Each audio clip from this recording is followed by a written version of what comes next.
আমার আসাতেজা একরাম এখানে উপস্থিত আছেন, তাদের সামনে কথা বলা আমার জন্য একটু কষ্টের, একটু অস্বস্তির, কিন্তু তারপরেও আসাতেজা একরাম শিক্ষকবৃন্দের নির্দেশ, সেটা মান্য করাটাও আমার জন্য গুরুত্বপূর্ণ। সেজন্য কিছু কথা সবক শোনানোর নিয়ত করে আমি পেশ করছি।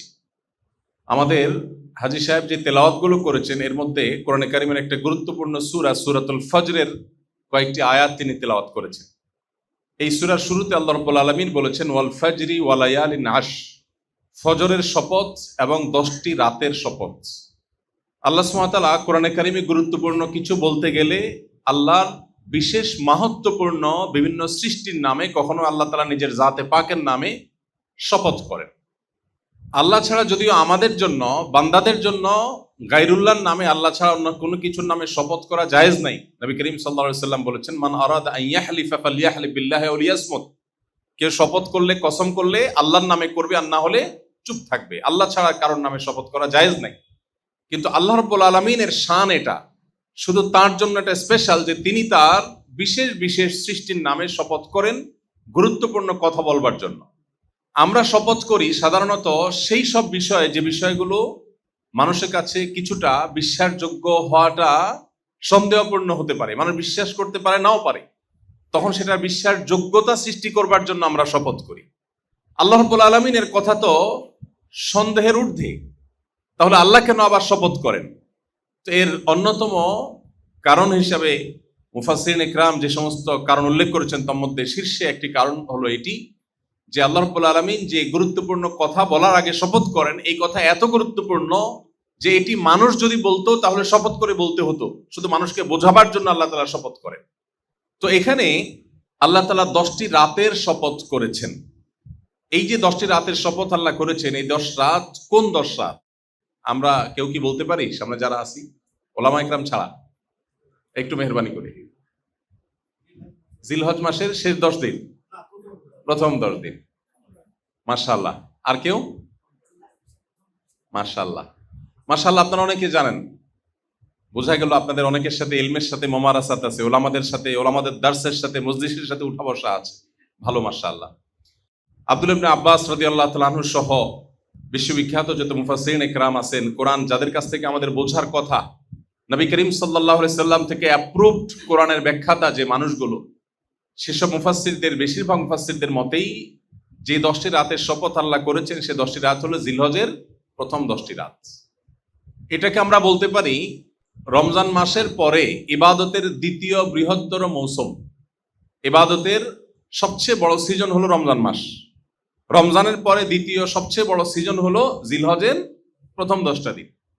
এই 10 দিনের ফজিলত, এর মাহাত্ম্য, এর তাৎপর্য, এর গুরুত্ব আমাদের সমাজে এত কম উপলব্ধি করে মানুষ যে ইবাদতের এই মৌসুম বড় মাজলুম, এর প্রতি আমরা বড় জুলুমের আচরণ করি। রমজান মাসে আলহামদুলিল্লাহ ভাঙা চূড়া, টুটা ফাটা কিছু না কিছু আমল করবার চেষ্টা মানুষকে দেখা যায়, কিন্তু জিলহজের প্রথম 10 দিন আসলে গোটা দেশে একটা চিত্র শুধু দেখা যায়, সেটা হলো পশু কেনা বেচার হাট আর গরু ছাগলের আমদানি এবং আনাগোনা। এই ছাড়া আর কোনো আমল কি চোখে পড়ে? রমজানে কিন্তু টুপি নায়ালা মানুষের মাথায়ও টুপি চোখে পড়ে, পড়ে কি পড়ে না? অনেক কিছুতে রমজান মাস যে ইবাদতের মাস চলছে, তাকাইলে চোখে পড়ে, কিন্তু জিলহজের প্রথম দশকে গরু ছাগল ছাড়া মানুষের কোনো আমল আর চোখে পড়ে না। গরু ছাগলের কেনা বেচা এটাও আলহামদুলিল্লাহ আমলের একটা পার্ট বা অংশ, কিন্তু এছাড়া যে আরো গুরুত্বপূর্ণ অনেক আমল আছে এই দশককে ঘিরে, সেটা আমাদের সমাজ থেকে অনেকটা হারিয়ে গেছে। আমি সৌদি আরবে 10 বছর ছিলাম ওয়াজারাত শুনুল ইসলামিয়ার অধীনে বাংলা ভাষাভাষীদের দাওয়াতের কাজের জন্য। তো সেখানে একটা কালচার আমার খুব মনে ধরেছে, অত্যন্ত পছন্দ হয়েছে, আপনাদের সাথে একটু শেয়ার করি। সেটা হলো, আমি লক্ষ্য করেছি বিভিন্ন বাসা বাড়ির অলিতে গলিতে, বাসা বাড়ির সামনে, গ্যারেজে, গেটের ওখানে ছোট্ট ছোট্ট ডিভাইস রাখা অনেক জায়গায়, সব বাসায় না, অনেক বাসায়, কোন কোন শপিং মলে, সুপার শপে, কোন কোন দোকানে ছোট্ট ছোট্ট ডিভাইস রাখা। এই ডিভাইসগুলোতে তাকবীর, তাহলিল, তাহমিদ, এই দশকে যেটা বেশি বেশি উচ্চারিত হওয়ার কথা, সেগুলোর অডিও মৃদু ভলিউমে, হালকা ভলিউমে চালু করে রাখা আছে। উদ্দেশ্য, পথচারী বা আশপাশ দিয়ে যারা যাবে তারা যেন এই আওয়াজ শুনে তাদেরও স্মরণ হয়, তারাও যেন তাকবীর ধ্বনি মুখে উচ্চারণ করে আল্লাহু আকবার, আল্লাহু আকবার, লা ইলাহা ইল্লাল্লাহু, আল্লাহু আকবার, আল্লাহু আকবার ওয়ালিল্লাহিল হামদ। আমার কাছে এই জিনিসটা খুব পছন্দ হয়েছে, কারণ সারা বছর জুড়ে আমল তো করা হয় না।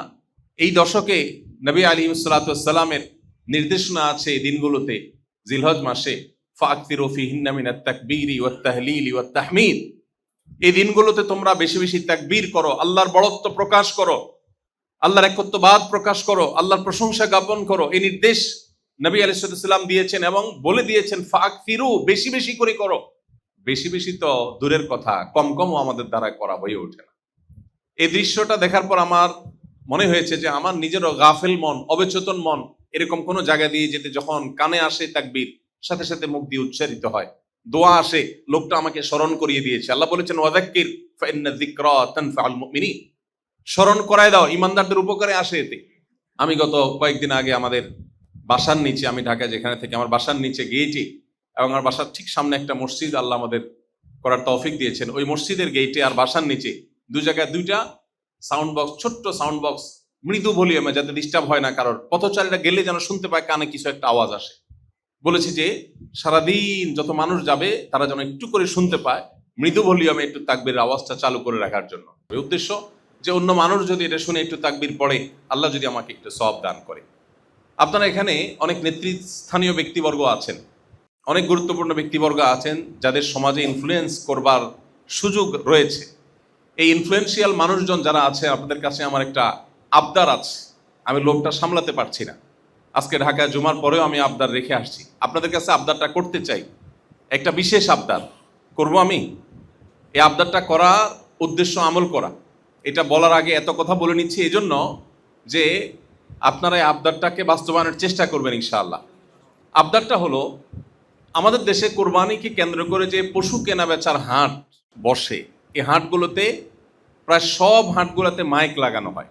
কারণ পুরো হাটে অনেক ঘোষণা দিতে হয়, অনেক অ্যানাউন্সমেন্ট করতে হয়, অনেক কথা বলতে হয়, কেউ যেন হাসিলের টাকা ফাঁকি দিয়ে না যায়, ঘোষণা দিতে হয়, নানাবিধ ঘোষণা দেওয়া লাগে, আছে না নাই?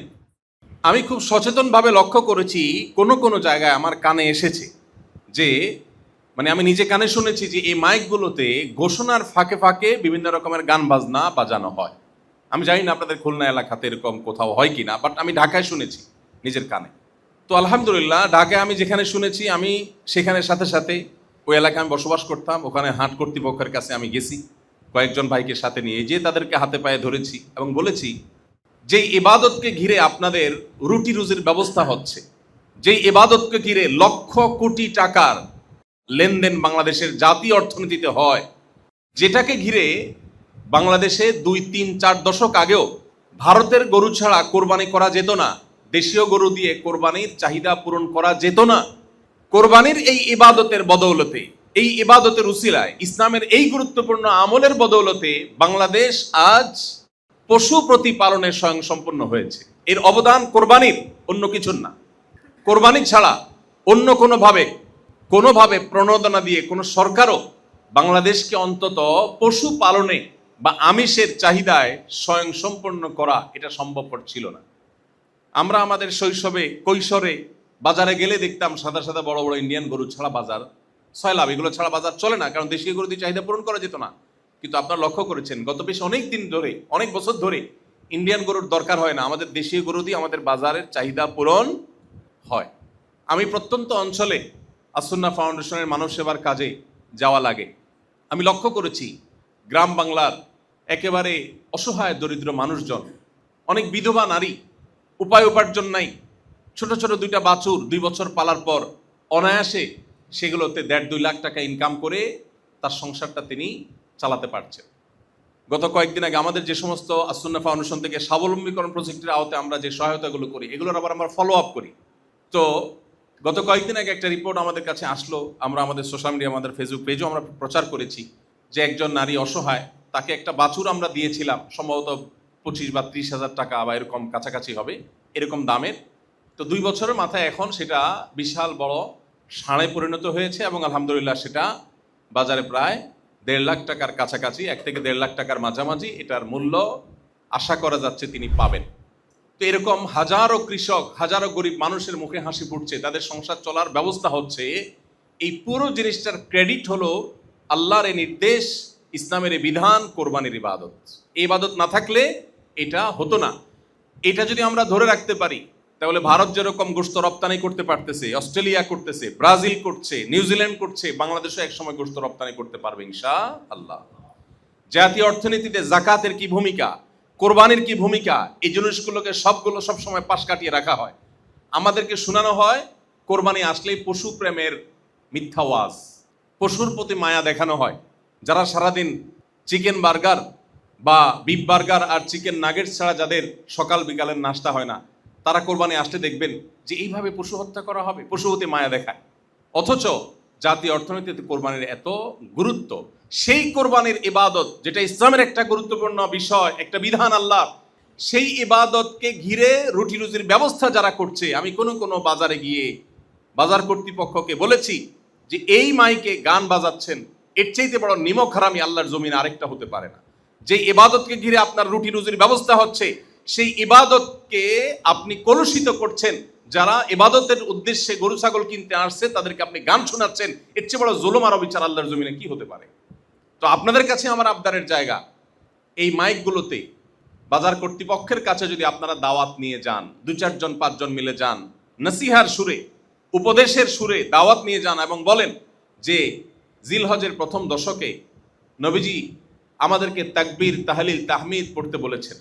এই মাইকে অ্যানাউন্সমেন্ট এবং ঘোষণার যে কাজগুলো হয় সেগুলোর ফাঁকে ফাঁকে গান না বাজিয়ে একটু তাকবীরের যে অডিও আছে ইউটিউব থেকে, ফেসবুক থেকে, সেগুলো বাজানো হোক, মুখ দিয়ে বলা হোক আল্লাহু আকবার, আল্লাহু আকবার, লা ইলাহা ইল্লাল্লাহু, আল্লাহু আকবার, আল্লাহু আকবার ওয়ালিল্লাহিল হামদ। তো গরু ছাগলের হাটে, পশুর হাটে মাইকগুলোতে তাকবীর বাজানো অন্তত দিনের ভিতরে 2-4 বার যেন বাজানো হয়। এর জন্য আমরা একটু কাজ করতে পারি না ইনশাআল্লাহ?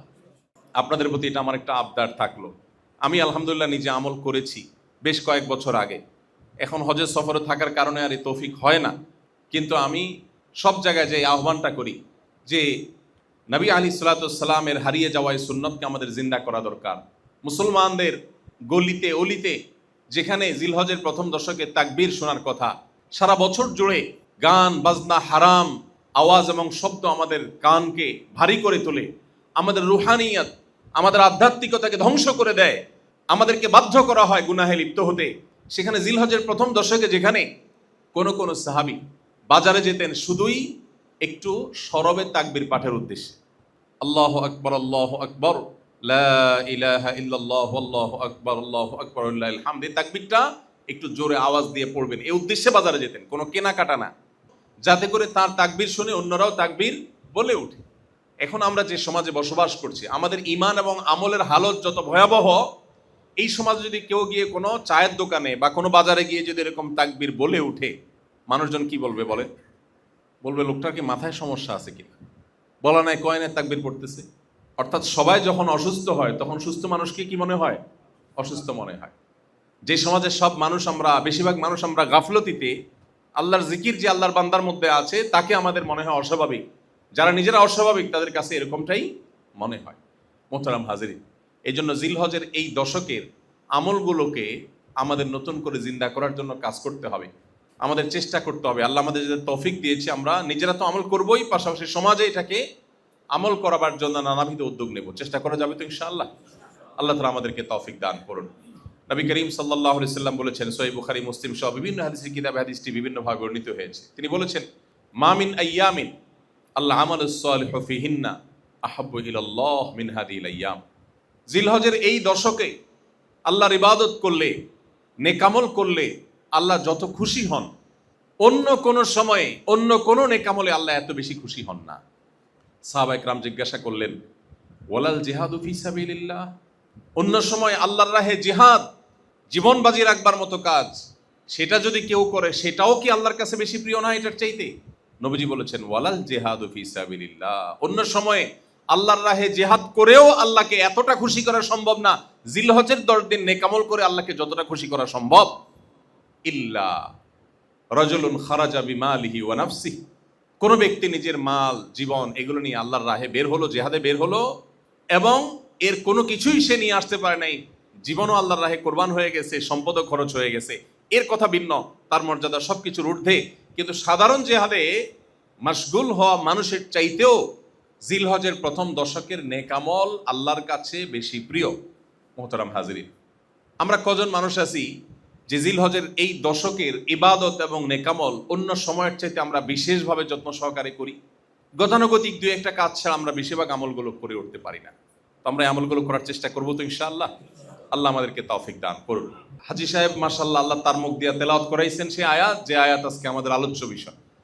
তো আমরা যদি এখান থেকে একটু নিয়ত করি, হারিয়ে যাওয়া নবী আলাইহিস সালামের এই গুরুত্বপূর্ণ আমলের নির্দেশনাকে আমাদের জীবনে এখন পরিবারে বাস্তবায়ন করব, আমরা যদি নিয়ত করে ফেলি এবং আমরা যদি শুরু করে দেই, একটা সময় হয়তো জিন্দা হয়ে যাবে, সমাজে ব্যাপকভাবে প্রচলিত হয়ে যাবে। আল্লাহ তাআলা আমাকে এই আমলকে জিন্দা করবার সওয়াব, মান সান্না সুন্নাতান হাসানাতান ফালাহু আজরুহা ওয়া আজরু মান আমিলা বিহা, কেউ কোনো ভালো আমল, নেক আমলের ধারা যদি কেউ চালু করে দেয়, যত মানুষ পরবর্তীতে করবে আল্লাহ তাআলা এমএলএম পদ্ধতিতে তাকে তার সওয়াব দান করবেন। অতএব আমরা এই আমলটা করার জন্য চেষ্টা করতে পারি তো ইনশাআল্লাহ। সচেতনভাবে আপনি যখন বাসায় ঢুকছেন, সালাম দিয়ে প্রবেশ করেছেন, আপনার বাসার লোকজন বিভিন্ন চিন্তায় মগ্ন আছেন, একটু মৃদু কণ্ঠে তাকবীরটা পড়লেন, উদ্দেশ্য তাদের জন্য স্মরণ হয়। তার আগে একটু আলোচনা করলেন বাসাগুলোতে এখন দিনই আলোচনার হালাকা, তালিম এগুলো উঠে গেছে, বরকত চলে গেছে। বেশিরভাগ প্যারেন্টস এবং অভিভাবক দিন তার সাথে কবর নিয়ে যাচ্ছেন, সন্তানদের মধ্যে রেখে যেতে পারছেন না। হাজী সাহেবের কাছ থেকে আমি প্রায় শুনি ওনার আব্বার কথা, জনাব আকিজউদ্দিন সাহেব, আল্লাহ তাআলা তার প্রতি রহম করুন। উনি ওনার ছেলেদের নামাজের জন্য নাকি ভোরে মার দিতেন, ফজরের জন্য। উনি বলেন যে একদিক থেকে ধরে মায়ের শুরু করতেন, মানে ডাকা শুরু করতেন, না উঠলে পিঠা শুরু করে দিতেন। এক মজলিসে ওনার সব ভাইরা ছিল, তো ওখানে আমার সামনে উনি জিজ্ঞাসা করতেছে একবারে, তুই কতদিন অজু ছাড়া নামাজ পড়ছিস বাবার মায়ের ভয়ে? মায়ের খেয়ে দৌড় দিয়ে নামাজ দাঁড়াইছে অজু ছাড়া। এখন ওনাদের সব ভাইগুলো পাঁচ ওয়াক্ত নামাজি এবং বেশিরভাগ ভাইগুলো মাশাআল্লাহ দিনকে মহব্বত করার চেষ্টা করে, ওলামাদের মহব্বতের চেষ্টা করে। আমার অবাক লাগে, ভালো মন্দ মিলায় মানুষ, ওনাদের সব কিছু তো আমি জানি না, কিন্তু ভালোটা আমার চোখে পড়তেছে যে বাপ সন্তানদের মধ্যে দিন রেখে যেতে পেরেছেন, এই জায়গায় উনি সফল। অন্য জায়গায় ওনার ব্যর্থতা থাকতে পারে, এই জায়গায় তিনি সফল যে তার দিন তার সন্তানদের মধ্যে রেখে যেতে পারছে। কিন্তু আমরা আজকাল বেশিরভাগ মানুষ আমাদের সন্তানদের মধ্যে দিন রেখে যেতে পারছি না। এমন ফিতনা আমাদেরকে ছেয়ে ফেলেছে, ওয়াল্লাহিল আযীম, শত সহস্র অভিভাবকদের কান্না অনবরত আমার কানে আসতে থাকে। অফিসে সিরিয়াল থাকে মানুষের, দেশ বিদেশ থেকে মানুষ আসে, হাহাকার থাকে। দিনের যে চেতনা অন্তরে ধারণ করছি, সন্তানরা সেটা ধারণ করছে না। ভয় হয় আমার দিন আমার সাথে কবরে দাফন হয়ে যাবে, আমার ফ্যামিলিতে পরবর্তীতে দিনকে ধারণ করবার মতো মানুষ হয়তো থাকবে না। মোহতারাম হাজিরিন, এই করুণ পরিণতিতে এমনি এমনি হয়নি। এক তো বৈশ্বিক নানাবিধ ফিতনার যে ভয়াবহ চ্যালেঞ্জ, আমাদের তরুণ প্রজন্ম, আমাদের টিনেজার, আমাদের শিশু কিশোরদেরকে টার্গেট করে করে তাদের মধ্যকার রুহানিয়তকে ধ্বংস করে তাদেরকে বেঈমান এবং বদ্দীন করবার জন্য হাজারটা আয়োজন আছে। শিক্ষার নামে, সংস্কৃতির নামে, আধুনিকতার নামে, সভ্যতার নামে, কালচারের নামে, নানা নামে আমাদের সন্তানদেরকে ধ্বংস করা হচ্ছে। অ্যাজ এ প্যারেন্ট, অভিভাবক হিসেবে আমরা তাদেরকে বাঁচাবার জন্য সত্যি বলতে আমি তেমন কোনো উদ্যোগ দেখি না, আমার চোখে পড়ে না। আমরা সবাই চাই আমাদের সন্তান থাকুক দুধে ভাতে, এই চাওয়া দোষের না ভাই, বরং নবী করিম সাল্লাল্লাহু আলাইহি সাল্লামই বলেছেন, তোমার সন্তানকে রিক্ত হস্ত রেখে যাওয়ার চাইতে তাদের জন্য কিছু রেখে যাও। ঠিক আছে, সন্তানকে দুধে ভাতে যেন থাকে সে ব্যবস্থা নেন। ভাইরা আমার, এর চাইতে বড় গুরুত্বপূর্ণ বিষয় হলো আমার সন্তান যেন থাকে ঈমান আমলে। দুধ ভাতের যদি অভাব হয়ও জীবন পার হয়ে যাবে, ঈমান আমলের যদি অভাব তার মধ্যে হয় ধ্বংস অনিবার্য। মোহতারাম হাজিরিন, জিলহজের প্রথম দশক উপলক্ষে আসেন পরিবারের ছোট ছোট মজলিস করি, একসাথে খাওয়াই তো উঠে গেছে। আলহামদুলিল্লাহ, আমি সংগ্রাম চালাই আমার পরিবারে, সংগ্রাম, যুদ্ধ করার চেষ্টা করি বাচ্চাগুলো যাতে সঠিক পথে থাকে। এরপরে তো হেদায়েতের মালিক আল্লাহ তাআলা। আম্বিয়া আলাইহিস সালামের অনেকের পরিবার হেদায়েতের পথে আসেনি, পরিবারের কোনো কোনো সদস্য আসেনি। আল্লাহ তাআলা হেদায়েত সম্পূর্ণ তার হাতে রেখেছেন, কিন্তু চেষ্টা তো আমরা করব। আমি দিনের একটা সময়, বছরের বেশিরভাগ সময় জুড়ে বাচ্চাদের সাথে খেলাধুলা করি। উদ্দেশ্য, ও খেলতে গিয়ে যেন আরেকটা খারাপ বাচ্চার পালায় না পড়ে, ওর খেলার সাথে আমি হয়ে যাই। 1 ঘন্টা বা কায়দা, 1.5 ঘন্টা বা কায়দা তাদের সাথে ব্যাডমিন্টন খেলি এবং নিয়ম করে প্রতিদিন একটা বেলা অন্তত এক প্লেটে পরিবারের সব সদস্যগুলোকে একসাথে নিয়ে বসে খাই। উদ্দেশ্য, যে অন্তত কিছুটা সময় যেন কাছাকাছি থাকে। এখন তো বাপ এক সময় ঢুকছে, ছেলে আরেক সময় ঢুকছে, মা এক সময় ঢুকছে, মেয়ে আরেক সময় ঢুকছে, কারোর কলেজ, কারোর ভার্সিটি, কারোর স্কুল, কারোর সাথে কারোর দেখা নাই, একজনের প্লেট আলাদা, পানি খাওয়ার গ্লাস আলাদা, এক একজন এক এক টাইমে খাচ্ছে, কোনো বন্ডিং নেই। পশ্চিমারা ধ্বংস হয়ে গেছে পরিবার এবং দাম্পত্য সুখের ক্ষেত্রে, শেষ হয়ে গেছে। দুর্ভাগ্য আমাদের, আমরা ঠিক সেই জায়গাটা চলে যাচ্ছি, ঠিক সেদিকে আগাচ্ছি। এই দেশ এই জায়গায় ছিল না। আমি একটি কথা প্রায় বলি, জ্ঞানে বিজ্ঞানে, তথ্য প্রযুক্তিতে, শিক্ষায়, আবিষ্কারে, অবকাঠামোতে, বিভিন্ন ক্ষেত্রে দুনিয়ার উন্নত দেশগুলো আমাদের মুসলমান দেশগুলোর চাইতে যদি 100 বছর এগিয়ে থাকে, দাম্পত্য সুখ এবং পরিবার ব্যবস্থাপনায়, সুখী পরিবারে আমরা তাদের চাইতে 200 বছর এগিয়ে আছি আলহামদুলিল্লাহ। এই জিনিসটা তাদের মধ্য থেকে হারিয়ে গেছে। আপনারা দেশ বিদেশ যারা ঘুরেন তারা আমার চাইতে ভালো জানেন, বাবা মার সাথে সন্তানের কোনো বোঝাপড়া নাই। চট্টগ্রামের একটা বিশ্ববিদ্যালয়ের এক প্রোগ্রামে গিয়েছিলাম, তো ভাইস চ্যান্সেলর সাহেব খেতে খেতে আমাকে বললেন, ভাই আমি ইংল্যান্ডে পড়াশোনার জন্য যখন ছিলাম, একটা ঘটনা আমার এখনো মন থেকে দূর হচ্ছে না। বললাম কি ঘটনা? বললেন যে ঘটনা হলো, এক বাবা আমাকে বললেন যে জানো আজকে আমি অনেক হ্যাপি, অনেক খুশি আমি। তো বললেন তোমার খুশির কারণ কি, কেন তুমি হ্যাপি? তো বললেন যে হ্যাপি হওয়ার কারণ হলো আমার ছেলে, কয়েকটা ছেলে মেয়ে আমার আছে, এর মধ্যে একটা ছেলে এই প্রথম তার বিয়েতে আমাকে দাওয়াত দিয়েছে। শুনতে হাস্যকর মনে হলেও এটা কতটা বেদনার অধ্যায়। আমরা যদিও ধ্বংসের দিকে যাচ্ছি, এরপরও এখনো পর্যন্ত আমরা ওদের চাইতে যে কত ভালো আছি, কতটা আল্লাহ আমাদেরকে ভালো রেখেছেন, এটা সে সমস্ত দেশগুলোর যে ক্রাইসিস আছে সেগুলোকে যারা জানেন তারা কম্পেয়ার করতে সহজ হবে। মোহতারাম হাজিরিন, এই জন্য আমল এবং ইবাদতের মৌসুমগুলোতে অন্তত বিশেষভাবে আর সারা বছর জুড়ে সাধারণভাবে পরিবারকে নিয়ে একটু তালিমের ব্যবস্থা করি। বাসা একটা সময় একটু একান্ত আলাপ উঠাই, একটু পাঠচক্র করি, গ্রুপ স্টাডি করি, একটু তালিমের মজলিস করি, সন্তানদেরকে একটু বাঁচাবার চেষ্টা করি। আল্লাহ রাব্বুল আলামিন আমাদের সন্তানদেরকে ভয়াবহ ফিতনা থেকে বাঁচাবার তৌফিক নসিব করুন। এই যে দ্বীনি মাদ্রাসাগুলো, এই মাদ্রাসাগুলোর অবদান আমাদের অনেকের চোখে পড়ে না। আমরা মনে করি বৈষয়িক অগ্রগতিটাই সব কিছু। এই মাদ্রাসাগুলো আমাদের মনুষ্যত্বকে টিকিয়ে রাখবার জন্য প্রাণপণ লড়াই করে চলেছে। বিশাল স্রোতের বিপরীতে বালির বস্তা নিয়ে এই মাদ্রাসাগুলো দাঁড়ায়। একটুনি সমাজকে ধ্বংসের হাত থেকে রক্ষা করা যায়। যেটুকুন বিলম্ব হয়েছে আমাদের ধ্বংস, সেটুকুন এর পুরো অবদান, পুরো ক্রেডিট হলো এদেশে ওলামা একরামের এই সমস্ত দ্বীনি প্রতিষ্ঠানগুলো। আল্লাহ আমাদেরকে বোঝার তৌফিক নসিব করেন। আস-সুন্নাহ ফাউন্ডেশন, উম্মার স্বার্থে সুন্নাহর সাথে।